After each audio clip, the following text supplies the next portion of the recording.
Hey guys, I'm Drew Pizzulo, and welcome back to the second video of the now defense of Roberto Alomar being banned from Major League Baseball. This one's labeled "The Defense of Roberto Alomar," and Rob Manfred is a hypocrite. Failure, a hypocrite, a moron, anything you want to call it, but we'll stick with hypocrite for now. I told you I'd make another video when I heard some more news regarding these allegations. We actually did hear from the accuser, the unnamed accuser, and they put out a statement. This one I found in a Toronto paper, I think it was the Toronto Star, and she said, quote, and this came from her legal team, "We applaud MLB for having this matter thoroughly investigated, for taking meaningful action against Mr. Alomar. My client has no plans to file a lawsuit or take further action.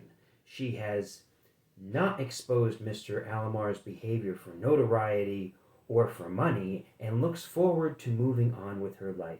She simply wants to ensure that Mr. Alomar is held accountable." Let's take a look at this statement for 1 second. If you were so hurt that you wanted to bring an allegation against somebody, you would go full force after them, wouldn't you? You would bring up the allegation, then you would bring it in a lawsuit, either criminal or civil, because they had ruined your life to such a point where you had no other choice but to make these allegations real, and you would want to bring out evidence and bring it to the public about how this came to be, give your side of the story, and make the public believe you. Well, that's not the case in this instance, is it? This is a quick little case of, this looks like a behind-the-scenes action, where she probably worked for Major League Baseball, went to the commissioner's office. The timing doesn't really make sense. 2021, Robbie Alomar was not going for a managerial position. He was not entering a new position within baseball. The only thing recently that he had was, per the commissioner's request, be an ambassador for Puerto Rico to grow the baseball there. Nothing that would enhance, like in the Mickey Callaway situation where he was a manager, or you had other things coming out with other people because they had gotten certain jobs, especially within the Mets organization, like their general manager. I can understand because they got a promotion up to a certain job, then the person wanted to come out and give their allegations for discreditation. But nothing like that here. All we have is simply a statement saying she wants to go on with her life and she doesn't want to take further legal action, either against Mr. Alomar or Major League Baseball. Well, it looks like to me and a lot of other people that Rob Manfred got behind the scenes with her and brokered a nice little deal.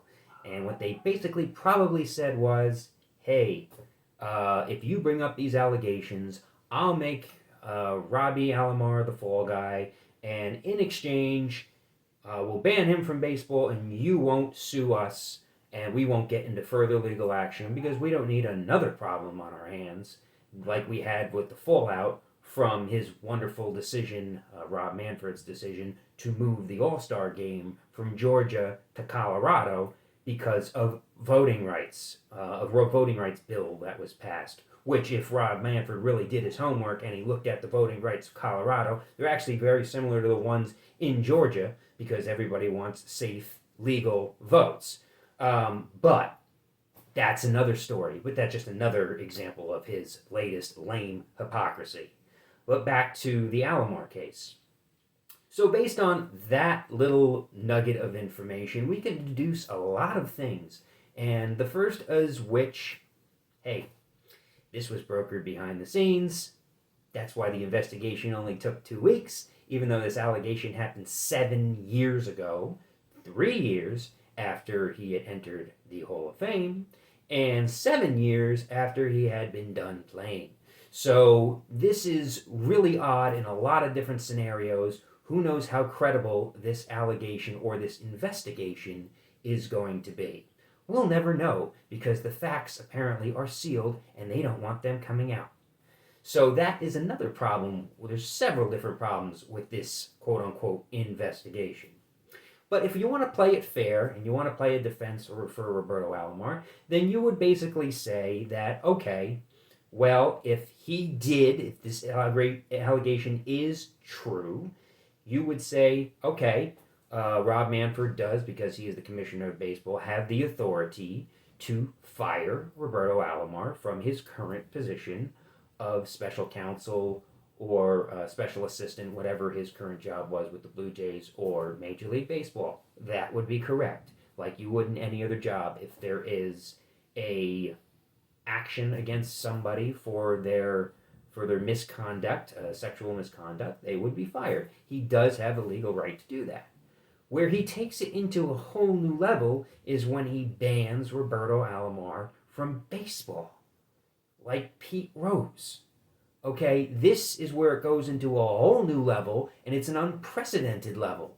This is going Mach speed into the Twilight Zone, because basically what you're basically saying is, oh, there's an allegation of sexual misconduct, so he can never be in the game again. We're throwing him out. He's persona non grata.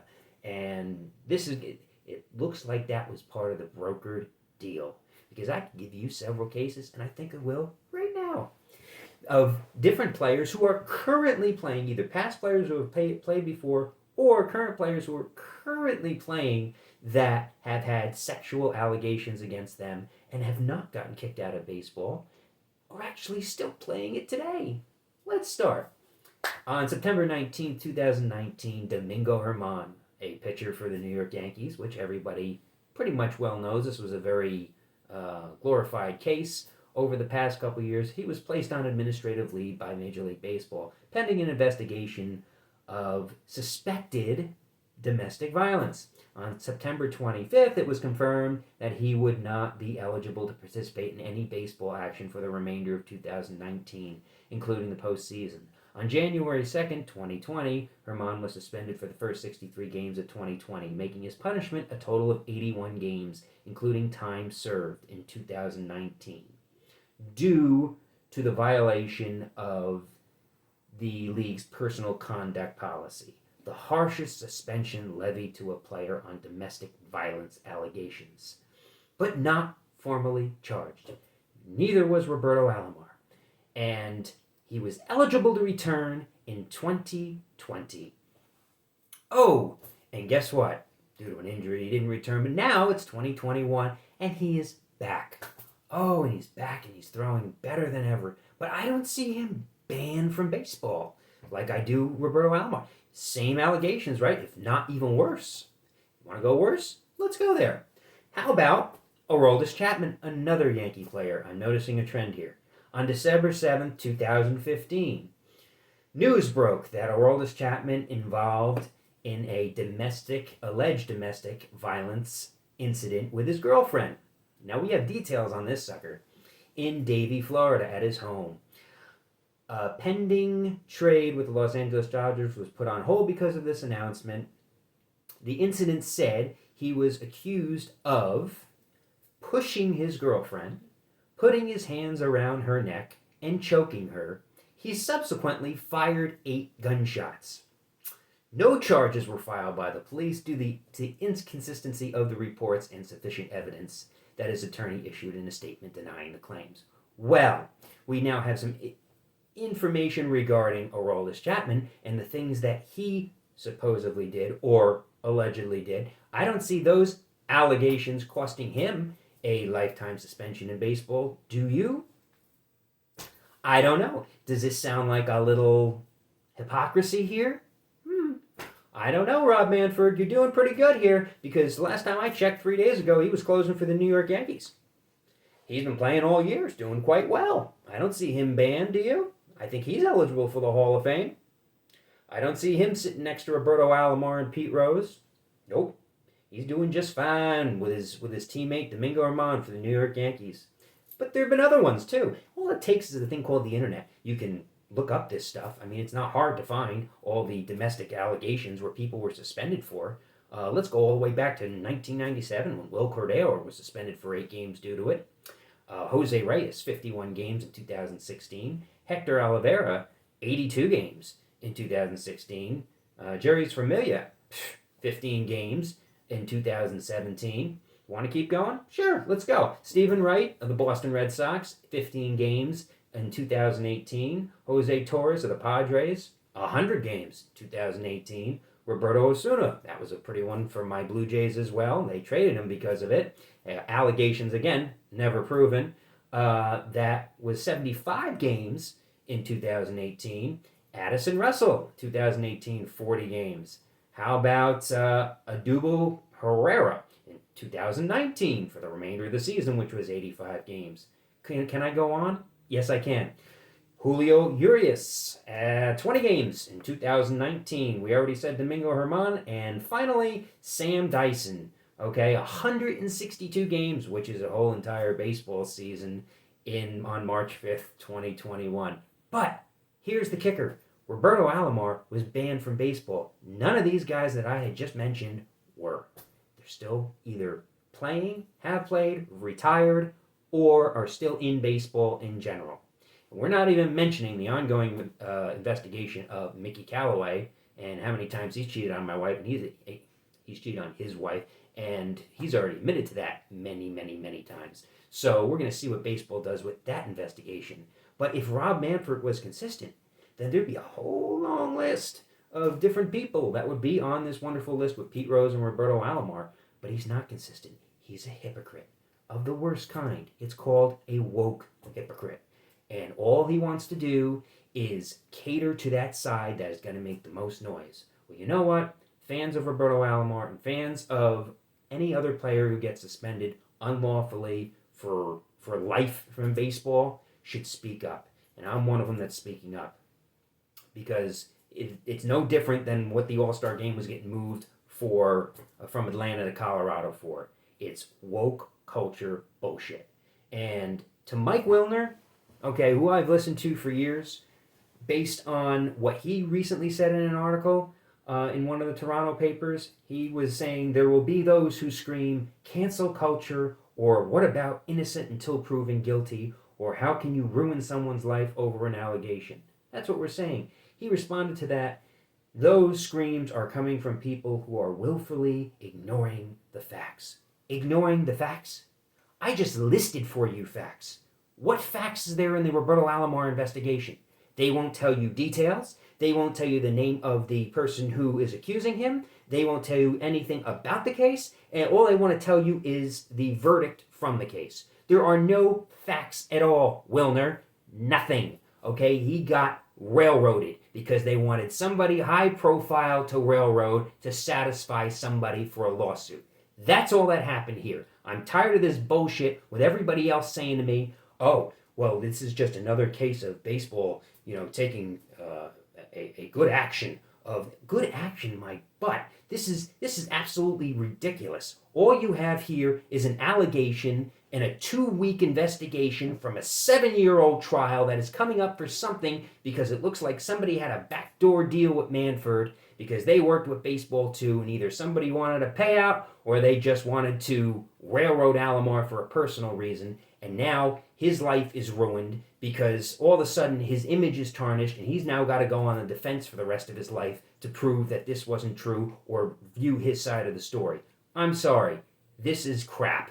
And nobody should take this anymore. Shame on Major League Baseball. Shame on Rob Manfred. Shame on and on the Toronto Blue Jays for actually going along with this crap. Listen, if somebody is charged and they're guilty for an action for sexual harassment, absolutely, they should lose their job like anything else. I'm not saying anything against that. All I'm saying is when you go to the level of taking that and then banning somebody from baseball for life, boy, they better be the second coming of Hitler, because all you're doing is just ruining their lives for no good reason. When you haven't ruined Sam Dyson's life, you haven't ruined Herrera, Russell, Osuna, Torres, Wright, Norris, Familia, Oliveira, Reyes, Chapman, Cordero. None of these guys had their lives ruined. They just had there's suspensions, or which would be equivalent to Alomar, since he's not playing anymore, of losing his job. So at that point, that should have stopped there. There's no reason for banners to come down. There's no reasons of levels of excellence to be taken away, because once again, like the Hall of Fame got it correct, both the Canadian and Major League Baseball Hall of Fame, they both got it correct in the fact that Alomar was celebrated and enshrined there for his accomplishments on the field. Nothing off the field. This allegation happened 3 years after he was inducted into these Hall of Fames, or 4 years in Canada's case. So nothing would affect any of that. The Hall of Fame got the answer correct, because if the Hall of Fame went back and they knew if they were going to take Alomar and make him an example, they would have nobody left in that friggin' Hall of Fame to begin with. There's a bunch of bigots, racists, everything in there. There's probably some murderers you don't even know in the Hall of Fame, because they don't base the Hall of Fame on how good of a person you are. So Roberto Alomar won't win the Roberto Clemente Award for Man of the Year.